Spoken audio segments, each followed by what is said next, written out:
Nate, it's already 7. Don't tell me that you're still working. No, work is over. I'm on my way home right now. Well then, what are you doing? Where are you? If you're done working, just hurry up and get home already. I need a break from the kids, so hurry up. I'm really sorry, Tracy. I just had to stop by the computer store. But I'm in my car now and I'm headed home. And just what are you doing stopping at stores on your way home? You know that when you get home, you need to take the kids off of my hands. You can't just make up excuses to come home later so that you don't have to watch the kids, Nate. But that's not what I was doing! I really was having problems with my laptop, so I just stopped into the store to have it looked at. I told you that I was going to be doing this when I left this morning, remember? I don't remember anything because I'm never ever getting enough sleep these days. You should have waited until this afternoon to tell me that I might have actually remembered. Okay then, I understand. I'm really sorry for the mix-up, and from now on, I'll wait until the afternoon to let you know of my evening plans. But I'm already on my way home now, and I shouldn't be more than half an hour getting there. Well, I'm tired and fed up for the day, so I don't feel like cooking. If you want dinner, you can make something yourself. That's fair. I'm sorry to be running so late, and I'm sorry that you're so tired. I guess I'll just stop somewhere on the way home to pick up something. Are you seriously going to make another stop on the way home just to feed yourself? I can't believe you're going to make me wait even longer here with the kids. What is the matter with you? You're right. I'm really sorry. I don't know what I was thinking.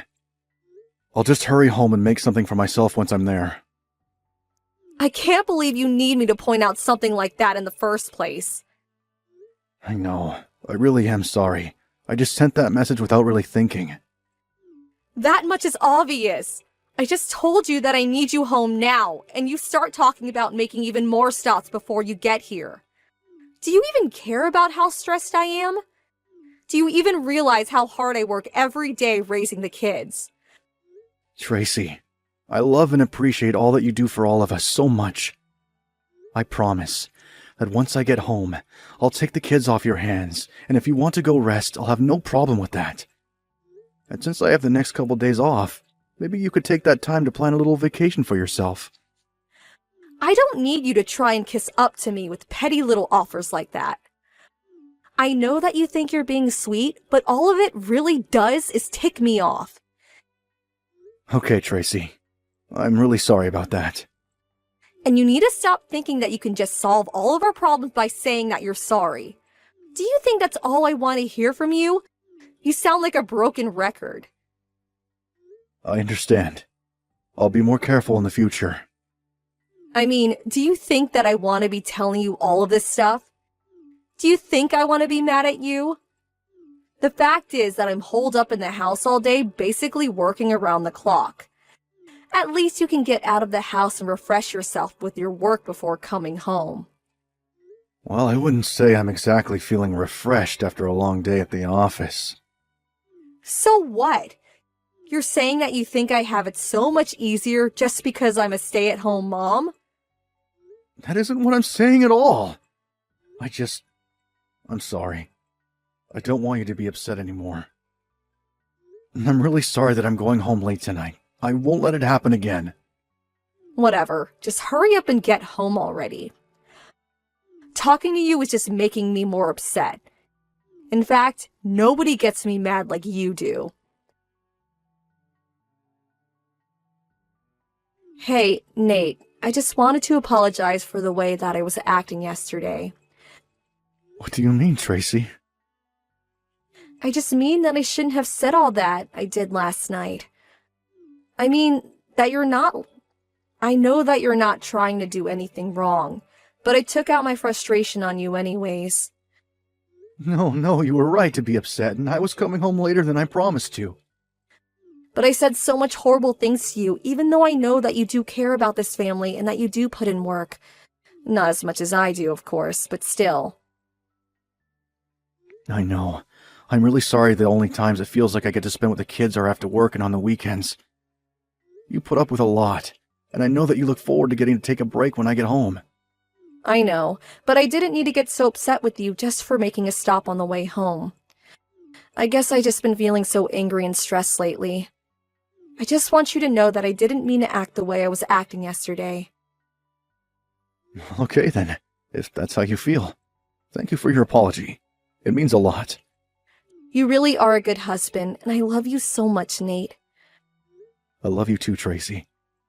And I'm sorry that you've been feeling too stressed out lately. I think it's just that now that our kid can walk on his own, I'm always worried that he's going to get into trouble or hurt himself. I just can't afford to take my eyes off of him. Oh, I see. So things have gotten more intense now that he can move by himself. I get that would be stressful to deal with every day. That, and I'm just always worried if I'm doing enough to make sure that he grows up healthy. I don't want to push him too much, but I don't want him to be slow to develop. Are you talking about him learning how to talk or something like that? Well, that's just it. Our child hasn't said a single word yet. I would have thought that he at least would be able to communicate a little better by this point. I think he's going to be okay. It's just like the doctor told us. Kids develop at different rates, and that's okay. I know. But you can see why I'd still be worried about all of this, right? I understand. But as far as learning to walk and move around, I think he's more or less on a schedule for his age.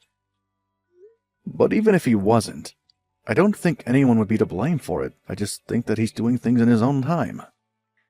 I know what you're trying to say, but I still just feel really nervous about all of this. I don't know. Maybe I'm just overthinking all of this. But what if I'm not doing enough to be a good mother to him? Maybe we should have never even had any kids in the first place. Tracy, please. I know that you put your heart and soul into raising our son. You're not overthinking. But I think you just need to give these things time. I know, but how much time until we've given him too much time and nothing's changed? I'm sorry, I can't help how I feel. And when I start to feel like this, I get angry and then always end up taking it out on you. Tracy, you seem really exhausted with all of this. I don't know. Maybe I just need a mental break or something. Maybe it's just a little too much for me right now. I just feel like I can't even control my emotions anymore. But I don't know what I can do. It's okay. I know that you don't mean what you say when you get upset. But what if it stops just being words and I end up hitting you or something? I would never forgive myself if I did that. Or worse yet, what if I lost my temper with our kid and did something horrible? That would be the worst outcome. But I don't think we need to worry about you doing any of that. You're a very strong woman, and I don't think you're going to snap just like that. But I see now that we need to come up with a way to relieve some of the stress you're carrying. I think so too, but I don't know what we could do. Maybe I could spend some time with my parents, away from the house for a little bit. You mean that you'd think it'd help to have some time to yourself? I think so, yes. But I know that isn't fair to you, Nate. Well, just how long would you want to be away from us all? I'm not sure. Maybe a month at the most? Would that be okay? If you think that's what it's going to take to recenter yourself, then I think that's just fine. You really mean it? I'm not asking too much? If anything, maybe I've been the one asking too much from you. I'm just glad you told me all of this before anything bad really did happen. And you're sure that you're going to be okay looking after the kid? I think that the two of us are going to be just fine. But if I ever feel like it's becoming too much, I'll reach out to my parents for a little help. So things are going to be totally fine here. You just worry about getting the rest that you need. Oh, Nate, thank you so much. I'm so sorry to have to do this to you. Tracy, I'm the one who's sorry for not noticing how much you were putting yourself through with all of this until now. You go home to your parents and rest up, okay? I will. I'll take the time I need to feel better. And when I come back, I'm going to be an amazing mother. Hey, Megan, are you there? I see I have a couple of missed calls from you. Sorry, I was sleeping and didn't see them until now. Is everything okay? Wait, you're sleeping? It's almost noon. Yeah, I know. But I was up really late last night trying to put George to bed, and I didn't get much sleep the night before either. You mean that he's still crying every night? It's really weird, actually. When he was a newborn, he never used to cry at night when it was bedtime. But after he turned 1, he started crying every night non-stop. I couldn't get him to go to sleep until around 5 in the morning. Oh, well, that explains why you were sleeping until now. That must be a lot to deal with on your own. Well, my mom comes over every now and then to help out, and that really does help a lot. Well, that's good. But I still can't believe that Tracy is making you do all of this by yourself. I think it's really mean of her to do so, actually. No, she isn't doing this for any bad reason. She was just really stressed from taking care of George all the time, and she needed to take some time for herself at her parents' place. That's what you told me, but don't you think you're being a bit too soft on her? I don't think that at all. I think that she's put in a lot of work and deserves to take a break. But while she was taking care of the kid, you were working. And then you would take over watching George after you got home. It sounds to me like the person who didn't have any time for themselves all day was really you. Well, I wasn't just going to help my Tracy raise our children together. Sure, but do you raise them together? From my understanding, when you get home, Tracy goes into her room to rest for the night. It sounds to me like she puts everything on you the moment you walk through that door. It just doesn't seem fair to me is all. Well, I guess all couples do things differently then. But if taking on all this now means that Tracy will be more prepared in the future, then I don't see a problem with any of this. I can handle this. I know it. Well, that's not what Mom was telling me. She told me that the last time she went over to your place, you looked as if you were about to pass out while standing. I just need to make it through this month, just until Tracy comes back. I know that everything is going to be worth it after that. We're going to do things together after that.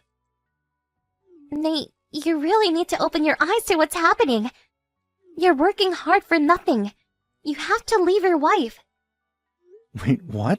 Megan, you can't be serious about that. Why can't you see that Tracy is just using you? She's not good enough for you, Nate. Just where is all this coming from? I don't understand why you feel the need to insult Tracy like this. You would if you knew the type of person your wife really is. And so you're telling me that you know Tracy better than I do? Okay, I guess I'll just have to come out and say it. Tracy is not the woman that you think she is. She is nothing but a liar who made up feeling bad so that she could take advantage of your kindness and sleep around on you. What? You think that Tracy is cheating on me? Is this supposed to be some kind of joke? It's not funny. I hate to be the one to tell you this, but you're my little brother, and you should know the truth. And think, would I lie to you about something like this? Haven't I always been there for you? Well, do you have any proof for any of this? I don't have any proof, except what I heard from the cheater himself. Wait, you mean that Tracy told you she was cheating on me? I'm not talking about Tracy. I'm talking about the guy she's seeing. And that's because she happens to be cheating on you with an acquaintance of mine. I don't really know him all too well myself, but he's a friend of a friend who we met when we've all gone out together. And this guy said that he was having an affair with Tracy to you?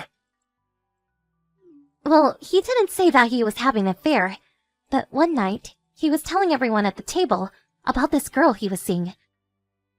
And when we asked to see pictures of her, she looked just like Tracy. But isn't it possible it's just someone who looks a lot like her? Maybe, but he said her name was Tracy, that she was as old as Tracy, and she had gone to the same school as Tracy. So I think the chances of a coincidence at large are quite slim. I don't believe it.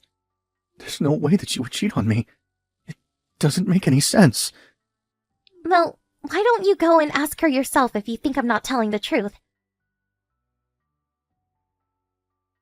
Tracy, when are you finally going to give this a rest? Oh, Megan, what a surprise hearing from you. Why do I need to give a rest?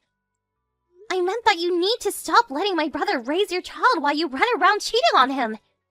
Wait, cheating? What are you talking about, Megan? You can drop the act, you know. I know that you're cheating on Nate with a man named Jack Brown. He happens to be an acquaintance of mine. And the last time I saw him, he was telling us all about his new girlfriend, who just so happens to share your name and face. But I don't know anyone named Jack Brown. Just give it up already. He's already shown me pictures of the two of you together. There's no point in hiding any of this anymore. Okay, wait, just please don't tell anyone about this. Especially not Nate. Are you serious? Of course I'm gonna tell my little brother about this. Well, if you keep my secret, I'll keep yours. You remember last Thanksgiving? I heard you complaining about your husband's family. You wouldn't want him finding out what you said about them, would you? The fact that you're trying to threaten me tells me all that I need to know about you. Look, just please don't tell anyone. I don't want this to turn into some big fight. You still haven't tried denying the affair ever since I mentioned seeing pictures of you and Jack. Tracy, this is Nate. I guess what Megan was trying to tell me was true after all. Wait, Nate? You're with Megan right now? You've been cheating on me this whole time, haven't you? You never went to go rest with your parents. You've just been sleeping around with your boyfriend. And to think that it's someone my sister knows too. Wait, no, Nate, you don't understand. This is all just one big mistake, but I'm really not cheating on you. I don't want to hear it, Tracy. You all but admitted it just now. Were you also cheating on me the weekends that I agreed to watch over the kids? Please, can't we just talk about this in person? Just tell me the truth. Say that you were cheating on me. Tell me that you were using me to watch the kids so you can go run around behind my back. No, Nate, I really was getting stressed out from little George. And then I guess my stress just came out in the form of me having an affair. Was that excuse of yours supposed to make me feel better? You lied to me and tricked me, and nothing is going to change that. But I really am sorry. I didn't know what I was doing. And you think that I should just accept that and forgive you for everything? No. You and Jack are both going to pay for this. What's gotten into you, Nate? Normally you're so kind and sweet. I was kind and sweet when I thought I was doing what I needed to do to help my wife. But now I realize I was just being lied to and used this whole time. It isn't like that, though. I really do love you, Nate. Well, you've got a funny way of showing it. And it's not just me that you've affected. My parents have also been putting in tireless effort to help me with George. You are going to pay for this. After that, Megan and I called Tracy's parents and had them help us track her down and bring her and Jack to our parents' house for a little chat. Jack was the first to break and give us all the details of his and Tracy's affair, while Tracy could only sit there in silence. The divorce went smoothly after that, and I made sure to take complete custody of George. It's tough as a single father, but I'm glad that I have my sister and parents by my side to help.